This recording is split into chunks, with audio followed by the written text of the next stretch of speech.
जो बहू अपने पति को अपने बस में करके और उसकी माँ से छीन लेती है ना, वो बहू नरक में जाती है।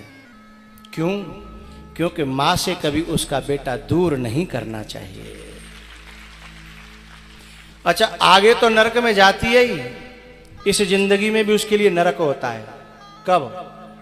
जब उसका बेटा बड़ा होता है, वो भी सीख गया होता है कि जा। अच्छा ध्यान रखना, नाती का लगाव बाबा से ज्यादा होता है, दादी से ज्यादा होता है। जब माँ दादी बाबा से कोई गड़बड़ करती है माँ, तो नाती को बहुत बुरा लगता है, उसे अपनी माँ बहुत बुरी लगती है और दादी के प्रति प्रेम उमड़ता है। ये नियम है कुदरत का। एक बेटा था, परदेश में रहता था।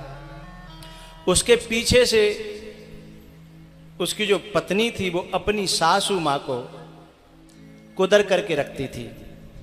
अपने घर में अपने लिए बढ़िया बढ़िया माल बनाती थी और बाय यूं ही रूखो सूखो बना के, और पता है उसे थाली में भी रोटी नहीं देती थी। काय में? ये जो खपरा होते, खपरा में, और वो लेकर के भी नाती जाता था। एक दिन क्या हुआ, वो नाती पड़वे थे, लेट आयो तो जो खुद लेके गई वह खपरा में। अच्छा, माँ को बड़ा संतोष होता है। माँ कहती है चलो जे ठीक रह रहे हैं, अब मुझे क्या करना हो, जैसे दिना काटने हैं, जो कुछ मिल जाए रूखो सूखो से बढ़िया। पर ऐसी संतोषी माँ को जो सताते हैं और भेदभाव करते हैं ना, उनके बहुत बड़े बड़े कीड़े पड़ते हैं इसी जिंदगी में। बहुत बुरा कर्म होता है, क्योंकि माँ बाप का तुम एहसान नहीं चुका सकते, तो कम से कम कुदर तो न करो, उनका अपमान तो न करो। उनका एहसान इतना ज्यादा होता है कि एक जिंदगी में तो चुक ही नहीं सकता। लेकिन तुम एहसान नहीं चुका रहे, कोई बात नहीं, कोई बात नहीं, लेकिन कम से कम बिनई को खेत, बिनई को मकान, और जो नौकरी में जो पैसा कमा रहा होगा बिनई को पढ़ाया हो। और आज बिनके ने दूध में मीड़ के रोटी नहीं है, वे बादाम नहीं मांगते हैं, वे छुआरे नहीं मांगते। उनका मन चलता है कभी कभी दूध में बाजरा की रोटी मीड़वे को, उनका मन चलता है कभी मठा के लें, और उसका भी जो इंतजाम न कर सके, वो कोई औलाद है, वो कोई बहू है? नहीं। पता है, वो जब रखने के लिए गई ना खाना खपरा में, इतनी देर में नाती पीछे से दौड़े दौड़ा, मम्मी मम्मी, अरे मैं आ गया, मैं ले जाऊंगा। बोले कोई बात नहीं, मैंने ले लिया, चल दोनों चलते हैं। अब दोनों चले तो जिस खंडहर में वो बूढ़ी माँ रहती थी, बा खंडहर में खपरन को ढेर लग रहा। उसने कहा ये खपरा, ये इतने खपरा कहां से आए? सो सासू माँ बोली, बेटा मैंने ना धरे, मोए ना पता हो। और यहां कौन धर गया? तब तक वो नाती बोलो, मम्मी मैंने धरे। अच्छा, बोले तेन काय को धरे जा? बोले मम्मी जब मैं बड़ा हो जाऊंगा तब ये खपरा मिले कि न मिले, मुझे भी तो इन खपरों में ही तुझे भोजन देना है। दादी रो पड़ी और दादी ने उस नाती को अपने गले से लगा लिया। बेटा तूने अपनी मां की आंखें खोली, और वो जो मां थी ना वह भी रो गई, क्योंकि हम अपनी जवानी में अंधे होकर के आगे का वक्त भूल जाते हैं कि हम भी तो कभी बूढ़े होंगे। रो पड़े तीनों। उस बहू की आंखें खुल गई, क्षमा मांगी अपनी सासू मां से। वो बहू भी अच्छी है जो आज कथा सुन करके ये समझ लें, और जो सुने नहीं, सुने और समझे नहीं, उन्हें तो नरक में भी जगह नहीं मिलेगी। जिन माँ बाप का एहसान, जिनका दिया हुआ तुम्हारा जो सुहाग है ना, तुम्हारा सिंदूर, वो तेरी सासू माँ ने ही यूं मल मल के तेल मालिश करी, बेसन ते नवायो, बाकी तलवा पे मालिश करी, दूध पियायो, इतनो बड़ो कर दो। और ऐसी के एहसान को जो भूल जाती है जवानी के मद में, उसे बहू कहना उचित नहीं है, वो तो डाहिन है। और वो केवल अपनी सासू को ही दुख नहीं दे रही, उसके बेटे को दुखी कर रही है दूर रख करके, उसका अपने पति को भी तो दुखी कर रही, जो जिसे परमेश्वर कहती है, जिसके लिए करवा चौथ का व्रत रखती है। कभी तूने उसके आंसू पोंछे? वो अपनी मां से दूर रह करके कैसा रहता है, अपनी मां से अलग होकर के उसकी दशा क्या है। कुछ तो ऐसी कुलक्षणी होती हैं, मुझे बड़ा दुख होता है जब कभी तनख्वाह को समय आवे या कमाए के लाया हो और बाद समय पे यदि माँ के पास चले गो ना तो कलेश कर देती है घरवाली कि तू भाई दे आयो होगो। अब बताओ, जिसका सब कुछ है भैया देवे में इतनो कलेश करी डाहिन, ये तेरे को आगे भुगतना पड़ेगा। आज तू पागल हो गई है, कल तेरी भी बहू आएगी और तू भी सास बनेगी। उन दिनों को कभी नहीं भूलना चाहिए। लेकिन मां इस भारत की इतनी करुणावान होती है, पता है, यदि काऊ को बेटा छुप छुप के आवे मां से मिलने के लिए और बहुए मालूम पड़ जाए, वो कलेश करो, जो माए मालूम पड़ जाए तो मां कहते तू मोते मिले मत आओ करे, तेरी बहू कलेश करती है ना, मैं तो तेरी माँ हूं, मैं तुझे हमेशा क्षमा करूंगी, पर वो पराई जाइए ना, वो तो क्षमा नहीं करेगी, वो गिन गिन के तुझसे बदले लेगी। इसलिए बेटा तू यहां मत आओ करे, मेरे हाथ पांव चल रहे हैं, मैं तो ठीक हूं और तू खावे को तो दे ही रहे। बताओ, जाको सब कछुओं वे भिखारी बन गए और जिनको कछू नहीं हो वे मालिक बने बैठे हैं। धिक्कार है ऐसी औलाद के लिए, हैं जो अपने माँ बाप का ख्याल न रखे।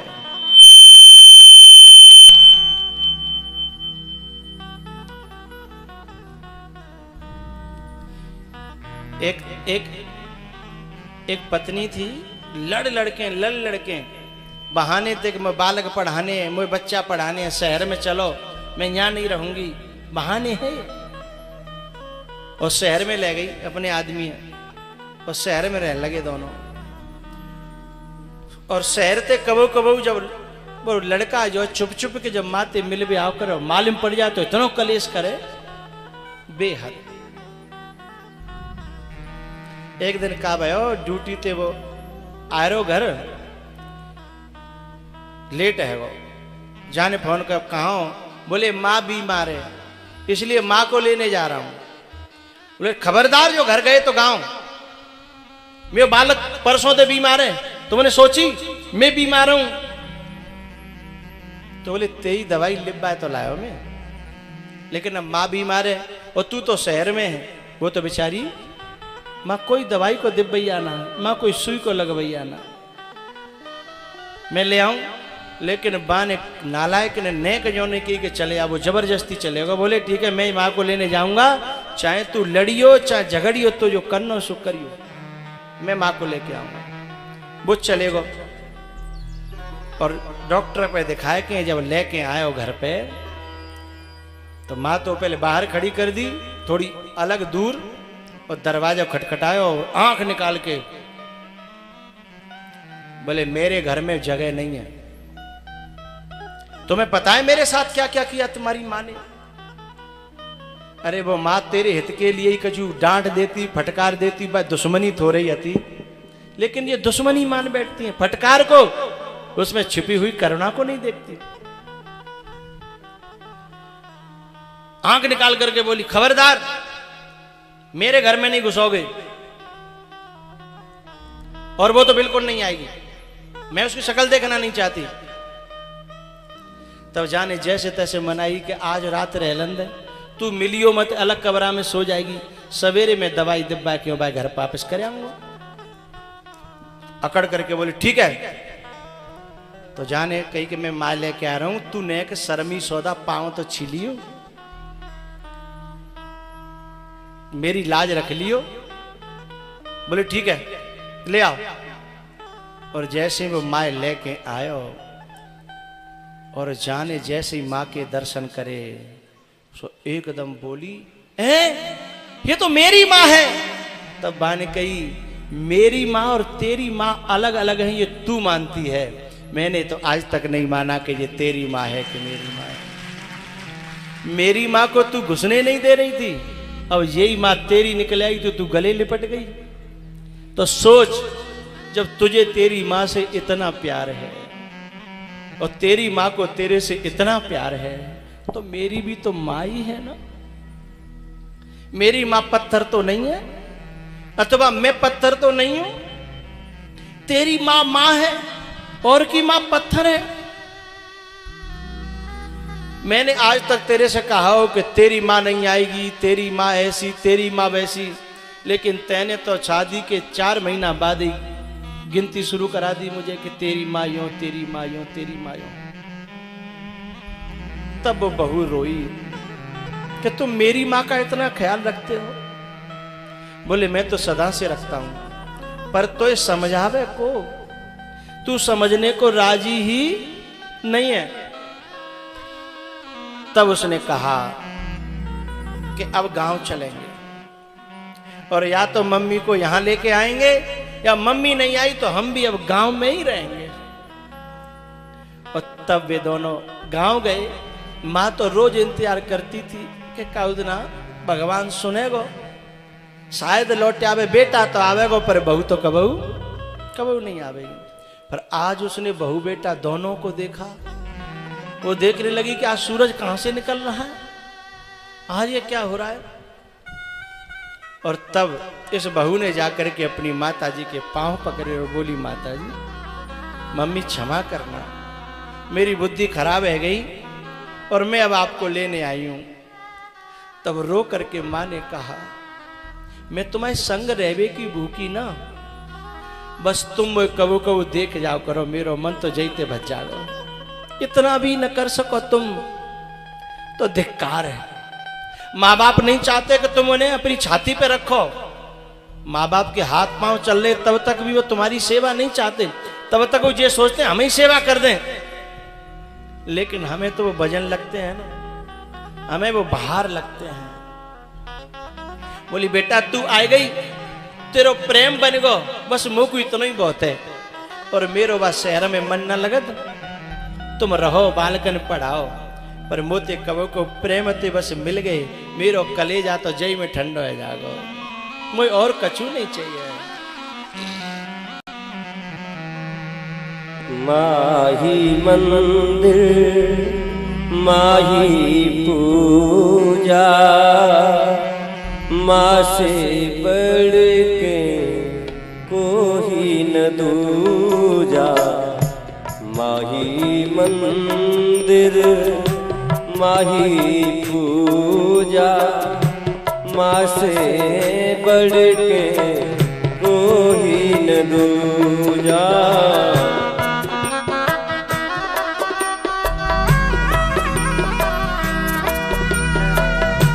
माँ के पुण्य से जगत बना है,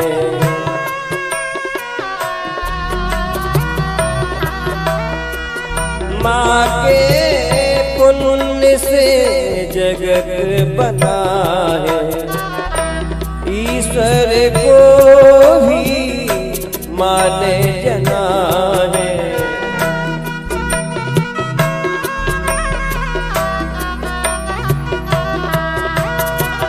माँ ममता का एक कलश है,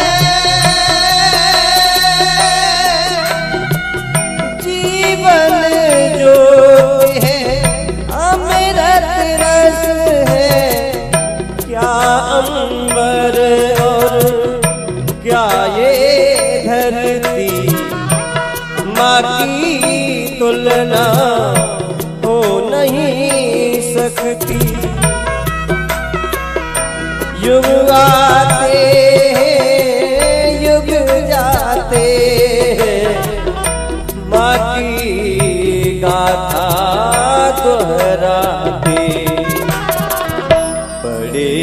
बड़े ज्ञानी कहते हैं, बड़े बड़े ज्ञानी कहते हैं, माँ का रुतबा सबसे ऊंचा माही मंदिर, माही पूजा माँ से बढ़ के कोई न दूजा।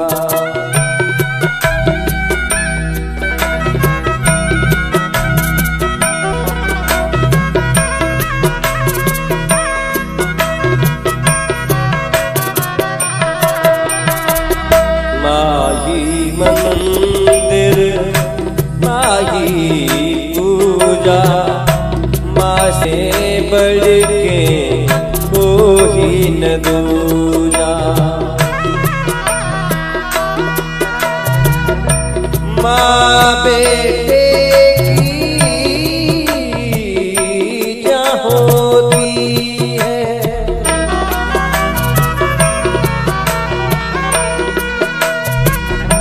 माँ बेटे की जहाँ होती है, वो होते हैं किस्मत वाले जिनकी माँ होती है।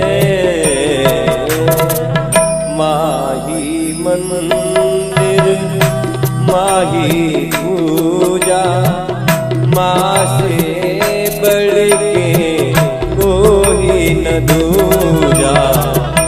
माही मंदिर माही पूजा माँ से बढ़ के कोई न दूजा। माँ से बढ़ के कोई न दूजा। माँ से बढ़ के कोई न दूजा। भैया उन बहुओं से मेरी प्रार्थना है, माँ भोरी हो सकती है, माँ बाबरी हो सकती है, माँ पागल हो सकती है, पर तुम्हारा बुरा न चाह सकती है और न कर सकती है। यही तो चाहिए। भोरा होना कोई पाप है क्या? बाबरो है वो कोई पाप है क्या? सीधे है वो कोई गुनाह है क्या? लेकिन ये तो देखो तुम्हारा हित कितना चाहती है। अरे जिस बहू को पाने के लिए माने कितने मंदिर न में जिन काका बोलियो कि मेरे छोरा को ब्याह है जाए, लेकिन बाय का पतोई को बहू ऐसी आवेगी। तो मेरी प्रार्थना है जो बहुएं हैं ना, वे अपने पति का भी तो ये देखें कि वो भी कैसे सुखी रहेगा अपनी माँ से दूर रह करके। अरे तुम्हारे छोटे से नेक से बालक है, तुम चादना दूर रख के तो देखो क्या बीतती है तुम्हारे ऊपर। तुम माँ बन गई हो और एक माँ से अपने बेटे को दूर कर रही हो। इसलिए कोशिश करना कि अपने बड़े बूढ़े और उनका आशीर्वाद हमारे साथ रहे। वे सेवा नहीं चाहते, वे सिर्फ तुम्हारा प्रेम चाहते हैं।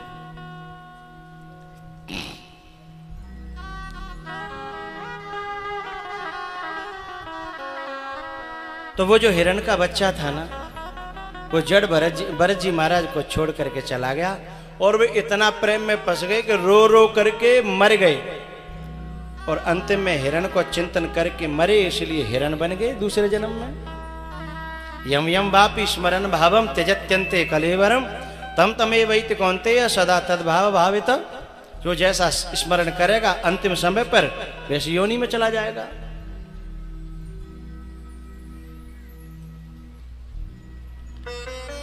फिर उन्होंने हिरण का जीवन छोड़ दिया, फिर जन्म मिला मनुष्य का। अब की बार उन्होंने सोच लिया कि अब मैं किसी में फंसने वाला नहीं हूं, न परिवार में, न देह में, न विषयों में। बचपन से विरक्त होकर के भ्रमण करने लगे भरत जी महाराज। और एक दिन जंगल में राजा रहुगण पालकी में जा रहा था और उसमें कहार एक थक गया था, उसकी जगह इनको लगा दिया। इनकी चाल अलग थी और कहारों की चाल अलग थी। तो राजा की खोपड़ी फूट गई। राजा ने कुछ उल्टा सीधा कह दिया। बहुत देर तक तो ये चुप रहे।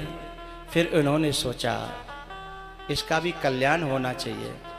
ऐसा उपदेश किया, रहु गणित तपसा न याति, न चेत् जया निर्वपणात् गृहात्वा, न छन्दसा नैव जलाग्निसूर्यैः विना महत्पाद रजोभिषेकम्।